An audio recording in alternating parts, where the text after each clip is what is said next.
Hello chess friends and welcome to Zaros Chess Channel and welcome to the round 10 of the US Chess Championship in St. Louis.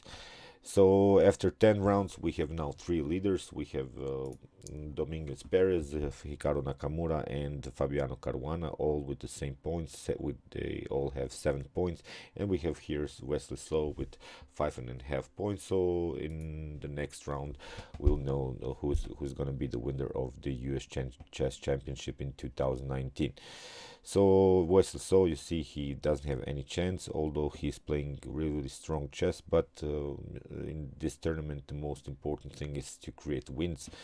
Many draws by Wesley So. So we'll search the winner among these 3 players. So Hikaru Nakamura is also playing really nice chess. I really love him to see that he's going back, and I'll show in the continuation of my commented chess games also some games by him. But today I wanted to show you a very nice game played by Fabiano Caruana against Alexandr Lenderman. And this game by Fabiano Caruana, these types of games I really like because they're really easy to understand. And I always love to say this easiest ideas in chess, they're most hard to find. We'll see, because Fabiano Caruana in this game will play on simply doubling up pawns idea, and he'll crush Alexandr Lenderman with no counterplay, because he'll play here in this game. Caruana plays really slowly, improving the position of the pieces, and he finds the best squares for his pieces. So let's see now the game. We have e4 by Caruana, e5 by Lenderman, knight on f3, knight on f6, the Petrov defense. So the Petrov defense is a good opening, I think, against e4, because you can simplify the position in early stage of the game, which I like when you're playing as black. So here, knight on e5, we have d6, knight on f3, knight on e4. This is the common theory. Here, knight on c3, and you can take maybe here knight on c3, but it leads to maybe this lines b takes c3, and really control this center with c3 d4. Black could be kicked away by this very huge pawn central control here. So that's why knight on f6, and now d4. We have bishop on e7. You see, Lenderman is playing on fast development with the preparation to castle, healthy chess. Here, bishop on d3, and now castling. So far, so good. We cannot say that black has weaknesses here. White is also played fast development. So as said, really nice chess so far. Still common theory, and this is how you should play chess. Castling here, knight on c6, and now we come to this critical moment of the opening already. So here you see maybe the most aggressive line would be with bishop on g5, maybe rook on e1, and similar ideas, then queen on d2, and many of this developing moves by white. But here Caruana goes immediately for d5. So here knight on b4 was the move by Lenderman, but now bishop on e2. And okay, so far you see Caruana creates this very important space advantage on the 5th rank, which is very good. But here black can play this move c6. After d takes c6, we have b takes c6, and here black can play really on the strong center with moves as d5, maybe with preparations to play c5. And here it's probably part of Fabiano Caruana's home preparation, this particular line, because here Caruana plays accurate a3. After knight on d5, we have knight takes on d5. So what Caruana is not allowing here, this potential d5 move with the pawn, because if black managed to get with his pawn on the 5th rank and connects this c pawn also on the 5th rank, well, white's pieces could be pushed away by these 2 pawns. So black has this central control. That's why a3, knight on d5, and now knight takes on d5. We have knight takes on d5, and now knight on d4. Very important, attacking the c6. c5 is not good, because you can play again knight on f3 or knight on b3 or bishop on f3, creating this annoying pin on the knight. So c5 isn't good, so that's why bishop on d7. So here bishop on f3, we have rook on c8 protecting this c6, which is the main defender of d5, and here it's not good if you take knight takes on c6. We have bishop takes on c6, bishop takes d5, bishop takes, queen takes, and then rook takes here on c2. So this will lead really into a simplified position. White will have troubles in order to develop the bishop, because then the b2 is hanging. So here I think it's draws position, which of course Caruana didn't want to play here. So here after rook on c8, Caruana plays now on this perfect blockade. He plays bishop takes on d5, c takes d5, and now we have this doubling up on situation. Okay, black has the bishop pair, but it's really hard to create now open diagonals, open files for the bishops, because with this knight on d4, Caruana played really a nice blockade system, which can be fixed with c3 and bishop on e3. And there's no way for this light square bishop to find good counterplay. Here bishop on e3 by Caruana, and now bishop on f6 was played. But okay, this bishop is really blocked out. You can go and maybe search for simplifications. Maybe bishop takes on d4, bishop takes on d4, just to continue the game with this opposite colored bishop. But here I still think black has troubles then after simplification, because he has now 2, and here this pawn on a7, 3 weak pawns. Caruana doesn't have so far weak pawns. These pawns can always be fixed with maybe c3, b4, a4. So white has a flexible position, still no weaknesses in his camp. So Caruana played very nice position here so far. So with this bishop on e3, we are also fixing this very important d4 square, which creates the blockade of the potential d4 move by the pawn. So that's why queen on d2, very good, also connecting the rooks, finishing the development. Still healthy chess. I really like this game by Fabiano Caruana. Queen on c7, and now h3. So if you try something like bishop on d4, we have bishop takes on d4. Again, very strong positional idea. Queen on c2, we have then queen on g5. And if you try queen on g6, you can take the queen, that's not a problem, but then you take the pawn on a7, which is more important than maybe here in this position to take this pawn on d5. So in this continuation, you see after bishop takes on a7, we have an opposite colored bishop situation, but here white has these 2 connected pass pawns, and they are really strong. They are really hard to stop. Here, meanwhile, black has 2 pawns, but they are doubled, and always we can create a perfect blockade again with the move bishop on d4, and we have here a very nice flexibility with this b and a pawn. So that's why here after h3, rook on e8 was played, and now rook on e1, and now h6.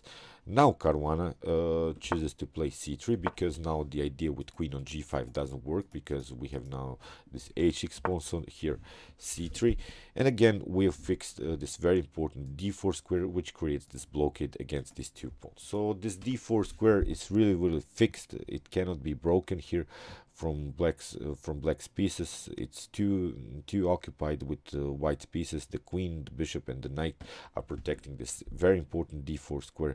Still, we can play on this weakness of this pawn on a7, and again I'm pointing you out this d5 and d6 are also weak pawns. So here queen on b7, now knight on f3, very nice reposition by Fabiano Caruana. He wants to play bishop on d4 and trade off this bishop, and then fix the knight on a dark square, and this knight on d4 could then never be challenged by any piece of black's, because black has this light square bishop, and you don't want to give you don't want to give up your rook maybe for the knight on d4. So very nice reposition, again very nice positional play. Here rook on e6, and now bishop on d4. So let's see now this possible continuation. Bishop takes on d4, knight takes on d4, and you see this knight is very well cemented. It cannot be kicked away. It's really an octopus here. It's too much to handle, I think, from a positional point of view of a chess game. So You see, you cannot kick it away with this bishop. You're maybe forced to give up a rook for this very strong knight. So that's why this bishop trade is not good. So after bishop on d4, black is forced here to play bishop on e7. And here now b4.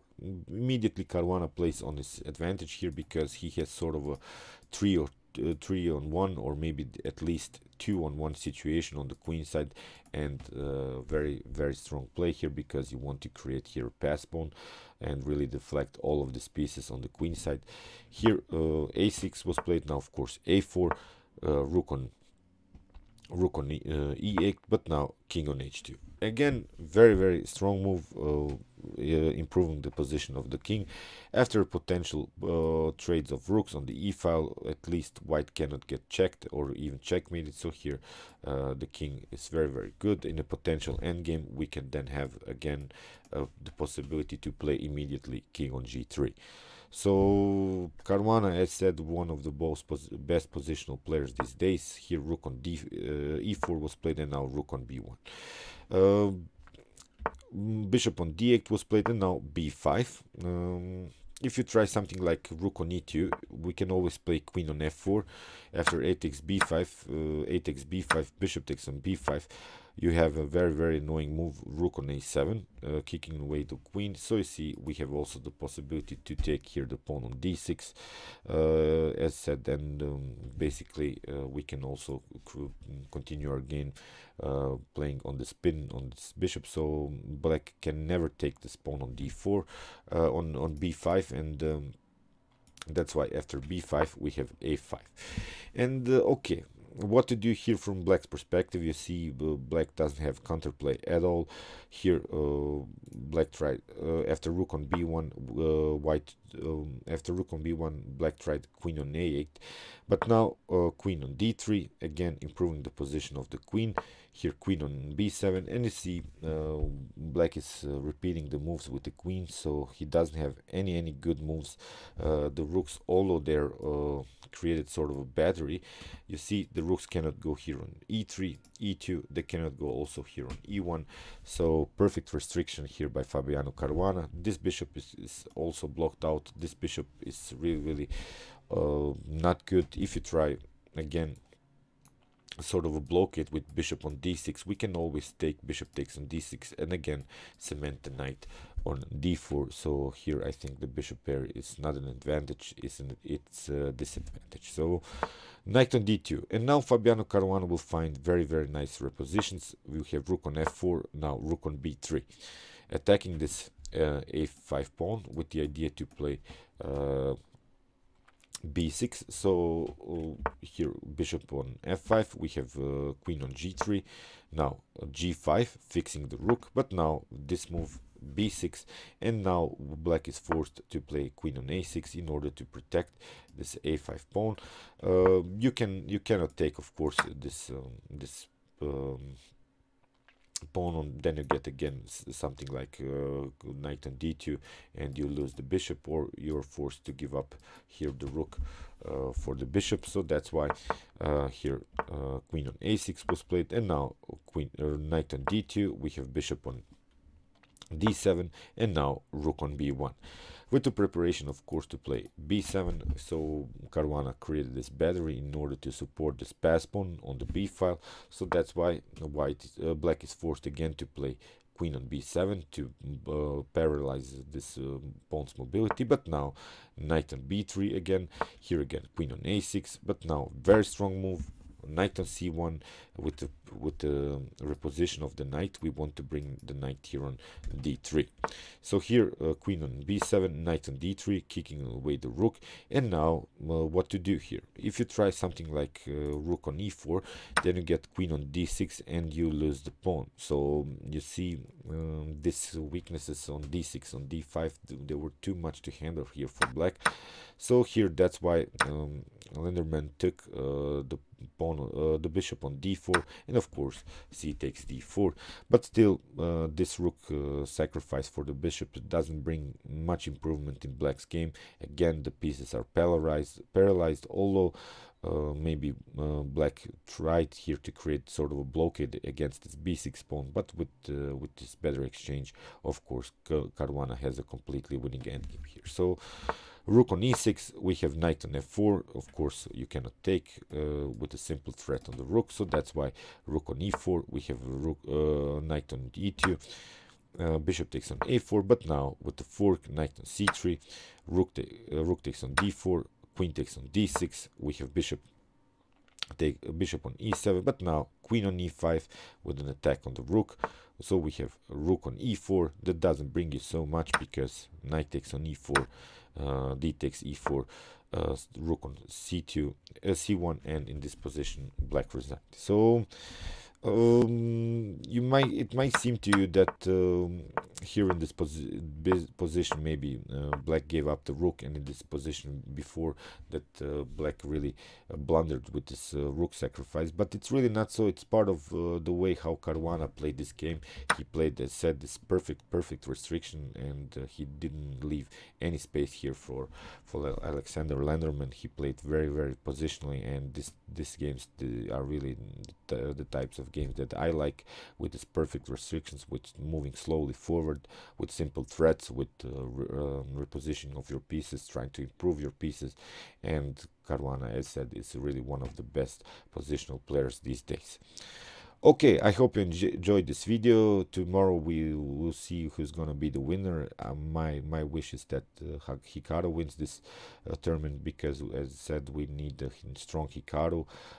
He's really one of the best tacticians these days, and I would really love to see maybe a world championship match between Qd2 Nakamura and Magnus Carlsen. I think that could be great. Okay, I hope you enjoyed this video. Meanwhile, you can watch my other commented chess games from the series, and you can also watch my best chess games of all time, in which I show you the best chess games that have been ever played in chess history. And you can also subscribe to my channel. Thanks you for watching, guys, and chess is the best, of course.